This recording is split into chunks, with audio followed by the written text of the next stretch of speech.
I am Teacher Jalea. Hi, I'm Teacher Kat.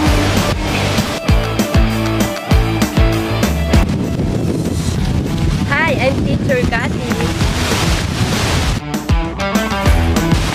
Hi, I'm Teacher Arel.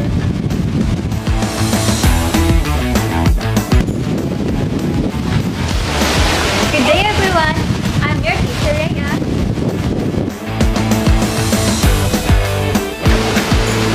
Hello there, I am Teacher John.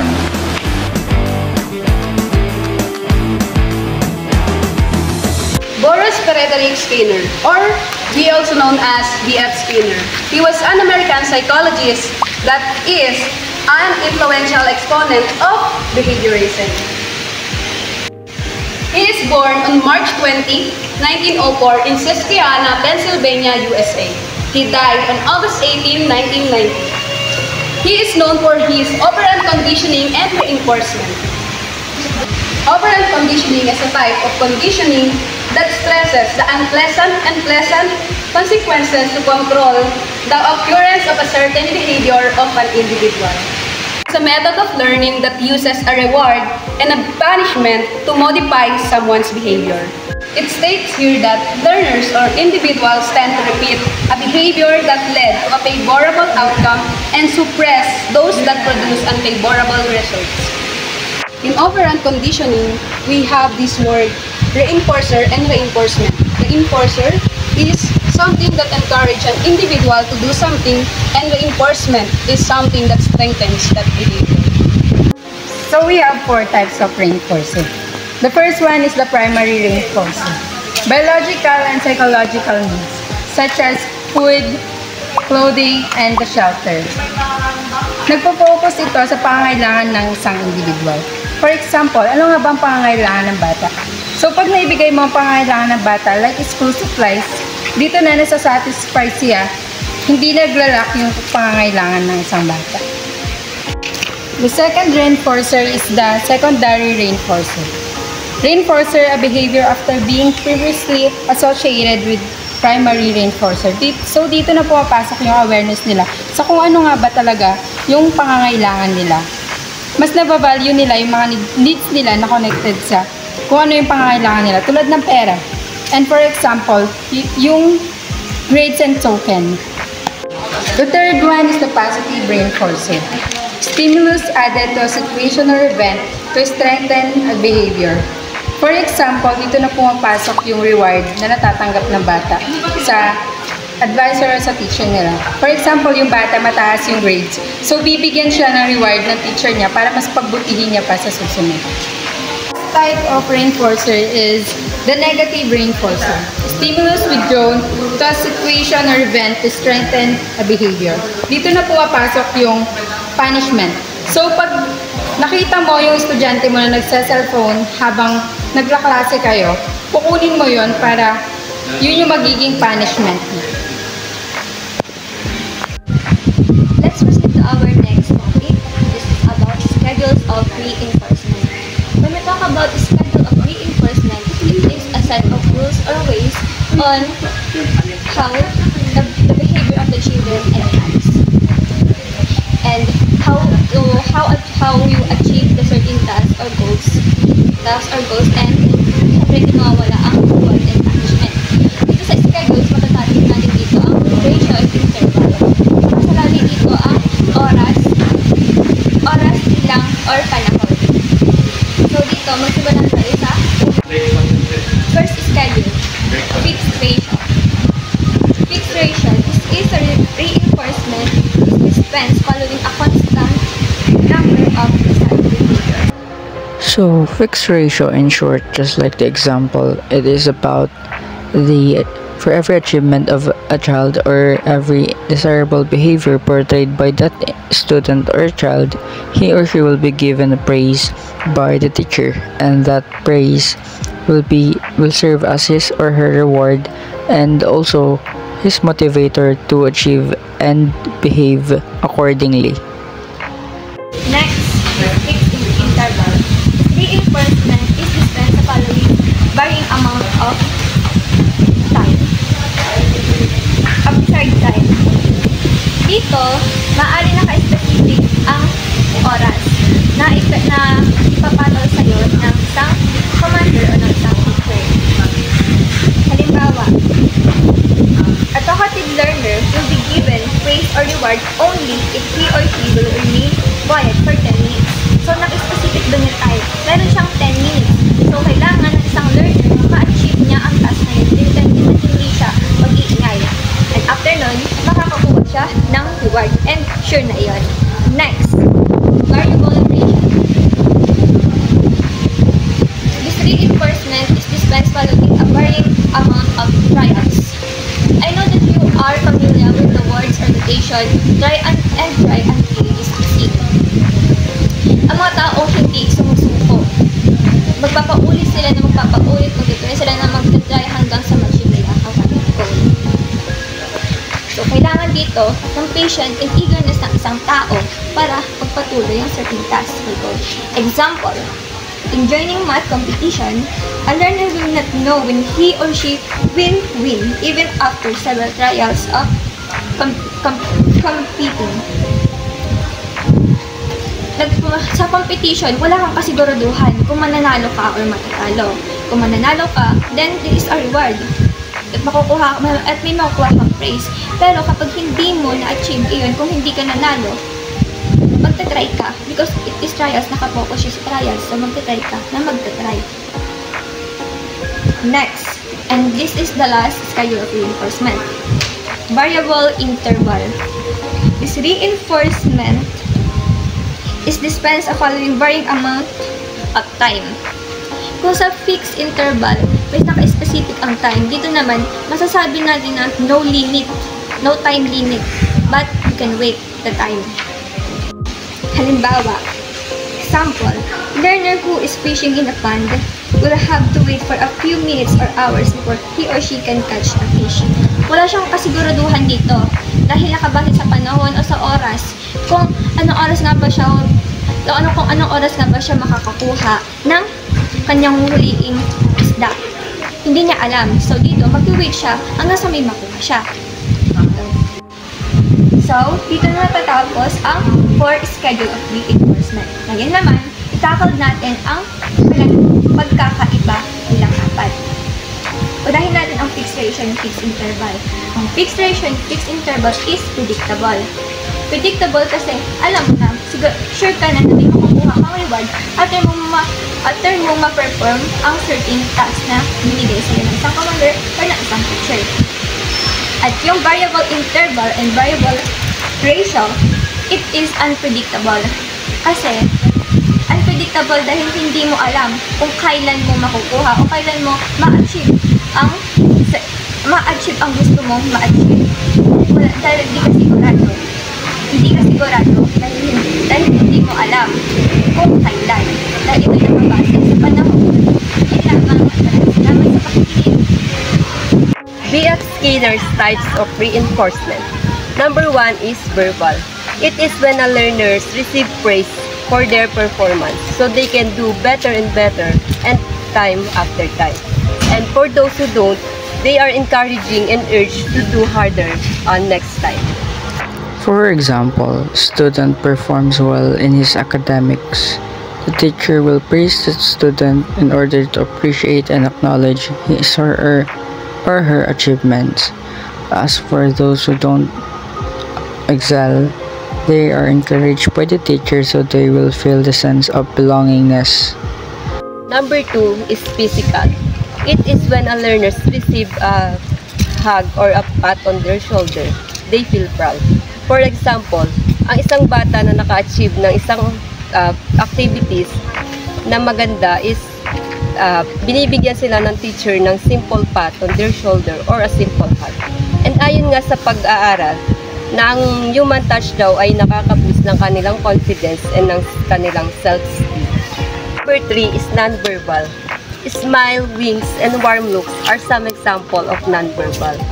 The students feel comfortable and relaxed when they are given warm looks and smiles during a class discussion. For example, giving eye-to-eye contacts to them with their teacher is an example of warm looks. And dito nagkakaroon ng sense of belonging and nakikita nila na yung teacher is nag-give sa kanila ng attention. Number 4 is activity. Engaging in a variety of games and the related class activities, students are more likely to enjoy the class discussion. For example, yung pagbibigay ng brainstorming and quiz before the class starts is nagpapakita ka ng sign na magkaroon ng excitement ang isang bata at mag-focus doon sa iyong specific topic na iyong discuss for the whole lesson. Number 5 is token. When a learner is awarded matching points or tokens, they feel appreciated for their effort. For example, kung ang isang learner ay nakakuha ng pinaka-best sa isang specific na activity or task na pinagawa ng isang teacher, it is exchanged for a token or stars for their achievements. The last one is number 6, consumable. Learners find it satisfying when a teacher gives them consumable prizes. For example, crackers, candies, and chocolates. And for example, of all those I mentioned 1 to 5, it is the edible prizes or reward that they can get if they do good in their performance. Principle of contracts. The relevant behavior is identified, then the teacher and the learner decide on the terms of the contract. For example, yung teacher is nagtanong sa mga student and then sabay-sabay silang nagsasagot, magkakaroon yung teacher ng, gagawa siya ng rules para magkaroon siya ng organized classroom. Principle of consequence. Consequence happen after the target behavior of group would be positive or negative. For example, the teacher is as the student and the student is, yung answer ng student is mali siya. Nakadepende sa teacher kung paano siya mag-a-act. For nag-smile yung teacher, i-take niya as a positive yung sagot ng teacher.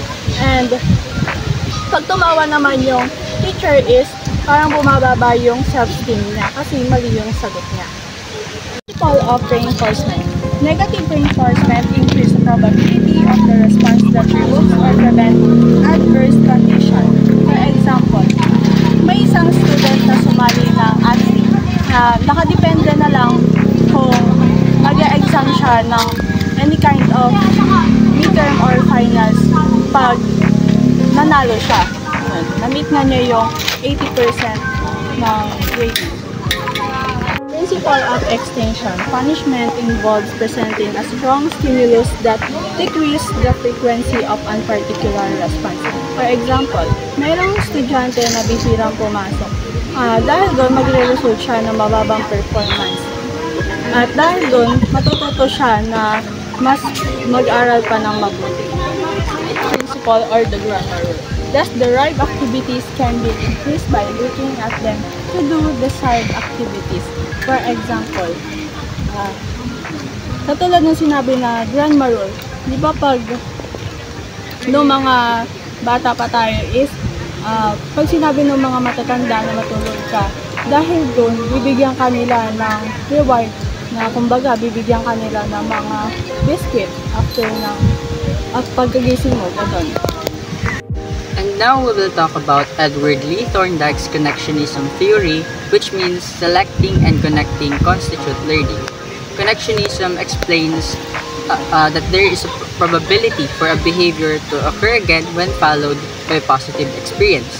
Kaya naman dito papasok ang main tenet ni Thorndike, which is the law of effect. Connectionism is a learning theory that explains learning as a result of connections between stimuli and responses. In order for us to comprehend this, let us first define what is stimuli and responses. A stimulus is something that causes a reaction, whereas a response is just a reaction to a stimulus. To better understand this, allow me to provide an example. Let's take for an instance, let us imagine that there is a big chocolate cake in front of you. So the stimulus there is that the sight and smell of the chocolate, whereas the response in that is your reaction wherein you might drool or your stomach might growl in response to the cake in front. Connectionism is closely related to the word connect, which is just what happens in this theory, just as what I have exampled. The stimulus and its response are connected in the person's mind, like associating chocolate cake with drooling or growling of the stomach. This connection between stimulus and response is called the stimulus-response bond, or an SR bond. The stronger the SR bond, the better a person has learned the lesson. So we have three main laws in connectionism. However, for this video, I will be presenting the principle of learnings in connectionism starting from multiple responses. Basically, multiple responses pertains to a child's ability or responses to find alternative solutions in order to reach or to arrive to an answer. Whereas law of set and attitude is about setting preparation in order for a child to prepare prior to the instruction before a given task in order for their attitude to be set and so for them to be prepared. As for law of readiness, it is concerned with the timing or the level of preparedness or the readiness of a child or the student. For example, it states here that when someone is ready to execute some act, doing it is satisfying and results in a feeling of happiness. Whereas another example, when someone is ready to execute some act, that doing it is annoying and disappointing. For the last example, when someone is not ready to execute some act, getting forced to do it is annoying and frustrating. So basically, this is concerned with the timing as to when it is the perfect time to give a task to a student so that a child will willingly do it without any hesitation as long as it is in line with his or her readiness. Law of exercise. This law explains learning by doing. Basically, law of exercise is concerned with the application of the learning of the student. So we have two tenets under the law of exercise. First, we have the law of use, wherein ito is about the application of the learnings of a student on a daily basis, so that learning between the stimulus and response are reinforced as they are used.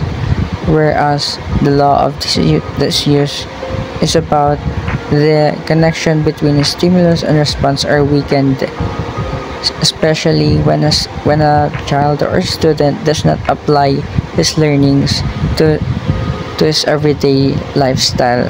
For example, the learning of basic mathematics, if a student were to practice it daily, that would fall under the law of use. However, if a child does not practice solving math problems daily, then that will fall under the law of disuse and his skills will be forgotten. Law of effect. This law focuses on the reward as something that reinforces a behavior, whereas punishment lessens the occurrence. Let's take for an instance a teacher who likes to give incentives to the students who achieve good remarks.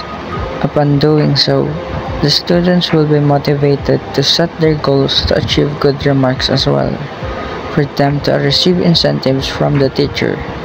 Whereas if the students are quite chaotic, the teacher will punish them through, let's say, by requesting an audience with their parents. Students wouldn't want that. Therefore, they will surely change and will start to participate within the class. The halo effect is a cognitive bias that argues that our feelings is in one area are positively influenced by positive impressions of people, businesses, and items in another. It is a mistake in perception that stems from personal preferences, biases, and societal perception. And that concludes our class presentation. I hope you guys learned something from us. Bye!